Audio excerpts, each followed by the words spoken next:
বিড়ালটার যখন ক্ষুধা লাগে তখন আমার এখানে এদিকে চলে আসে, এদিকে এসে খালি খাবার খুঁজে, যে পায়ের নিচ দিয়ে এদিক দিয়ে ওদিক দিয়ে।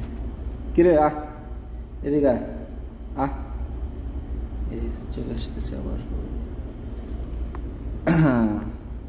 চেয়ারের এপাশ ওপাশ করে খালি।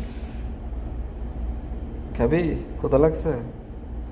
এটার খাওয়ানোর সময় হয়ে গেছে। বিড়ালটা অনেক সুন্দর, এটার বাংলাদেশে নিয়ে যাবো আমি।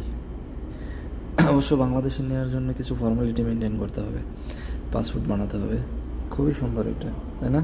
এদিকে তাকা তো একটু, এদিকে তাকা। অনেক সুন্দর একটা বিড়াল এটা। এই যে আসতেছে, খুব সুন্দর, কিউটের টিপ্পা, একদম কিউটের টিপ্পা। ভাল লাগে খুব, অনেক ভাল লাগে।